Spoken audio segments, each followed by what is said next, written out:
Di episode sebelumnya, Sun Wukong yang sedang mencari pedang Raja Langit yang tertinggal sekitar 300 tahun yang lalu, tiba-tiba harus kedatangan tamu yang tak diduga-duga, yaitu Raja Asura. Di mana Raja Asura berkata kepada Sun Wukong bahwa Wukong dan Buddha bukanlah orang yang suka bersenang-senang tanpa ada tujuan. Dan ternyata benar saja, Wukong berada di sini untuk mencuri sesuatu. Dan sepertinya benda itu adalah pedang Raja Langit. Lalu Sun Wukong yang dituduh sebagai pencuri mencoba membela diri dong jika dirinya tidak mencuri benda tersebut. Namun hanya mengembalikan apa yang harus kembali ke surga. Lagi pula benda itu tidak terpakai olehmu bukan? Ucap Wukong. Jadi rasa-rasanya dirimu tak akan sedikit keberatan ya kan? Raja Asura yang mendengarkan perkataan Wukong berkata jika surga tidak berhak mengklaim apapun di sini. Karena semua yang ada di sini adalah piala bagi mereka orang-orang terdahulu yang mati waktu perang melawan surga. Oh, jadi begitu ucap Wukong. Aku harus mengalahkanmu. Raja Asura yang belum pernah bertemu dengan Wukong mulai meremehkan Wukong dengan berkata, karena aku seorang raja, aku akan memberikan keadilan kepadamu. Dimana jika kau bisa mengambil kepala tengkorak yang ada di tubuhku, kau berhak mengambil pedang itu. Dengan syarat kau harus bisa bertahan hidup. Wukong yang bersemangat dengan tantangan sang Raja Asura langsung mengeluarkan tongkat toyanya dan berkata, wah, sudah berapa banyak orang yang aku temui mengaku dirinya tak terkalahkan. Dan pertarungan mereka pun dimulai. Raja Asura yang percaya diri langsung menyerang Wukong dengan kedua pedangnya. Akan tetapi Wukong berhasil menghindari serangan tersebut serta meloncat untuk memukul sang raja. Sementara itu tiba-tiba Sin pun berpindah dong ke pertarungan Buddha versus Baigo.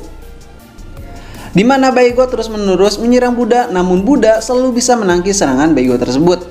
Anak kecil yang menonton pertarungan Buddha versus Baigo pun berkata, wah hebat ya Baigo, meski dia kesatria ranking 3, tapi dirinya selalu disandingkan dengan kesatria ranking 1. Sang pembawa acara yang mendengarkan perkataan Pocil itu pun berkata, jika sebenarnya kalau aja Buddha masih sehat walafiat seperti biasanya, maka kemungkinan Baigo untuk menang hanyalah 0% saja. Bocah itu pun terdiam saat mendengar perkataan itu. Di saat yang bersamaan, Baigo yang sudah mencapai batas waktunya mulai menerima efek samping dari jurusnya tersebut. Di mana Baigo mencoba memukul Buddha, namun tiba-tiba kecepatan pukulan Baigo pun menurun drastis. Dan berhasil dipukul balik lengannya oleh Buddha Rulai sampai tangan Baigo pun patah. Baigo yang masih ngotot tak mau kalah dari Buddha Rulai mencoba memukul Buddha dengan tangannya yang satu lagi. Akan tetapi sayang pukulan Baigo berhasil ditangkap oleh Buddha Rulai dan membantingkan badan Baigo dengan kerasnya ke tanah.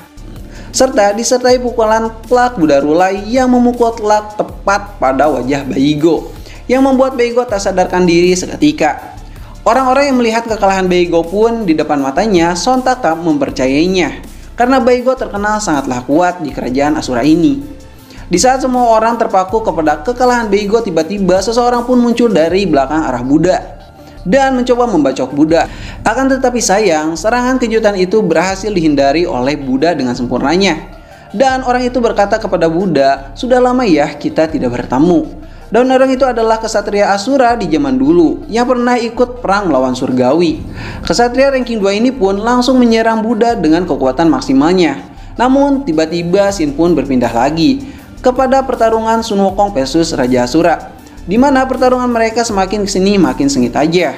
Raja Asura mencoba membelah tongkat toya milik Sun Wukong dengan pedangnya itu. Akan tetapi hal itu sia-sia saja. Karena tongkat Sun Wukong bukanlah tongkat kaleng-kaleng semata ya kan. Lalu Sun Wukong pun menyerang Raja Asura dengan bayangan tongkatnya untuk menepis pedang Raja Asura yang menciptakan celah terbuka untuk Wukong memukul sang raja. Dan rencana Wukong pun berhasil.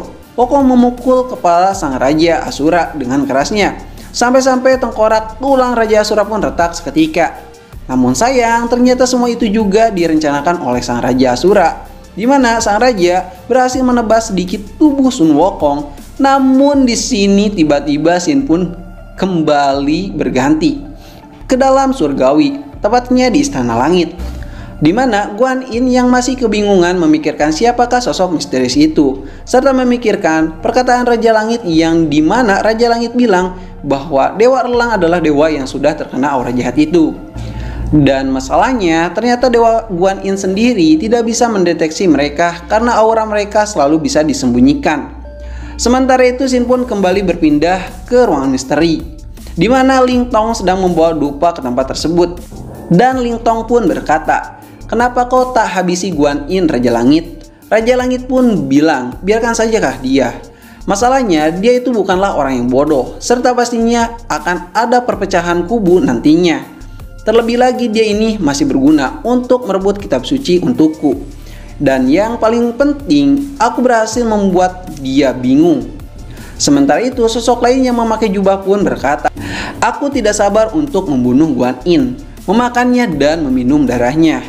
Lalu Raja Langit pun berkata, "Sabarlah, nanti juga ada waktunya kok. Tunggu setelah aku mendapatkan kitab suci itu." Dan di saat mereka mengobrol, mereka pun membunuh seseorang pelayan di Istana Langit, serta meminum darah dayang-dayang itu untuk memperkuat aura jahat mereka. Dan mereka pun bersulang di dalam bayangan. Dan bagaimana kisah Sun Wukong ke depannya? Pada penasaran kan?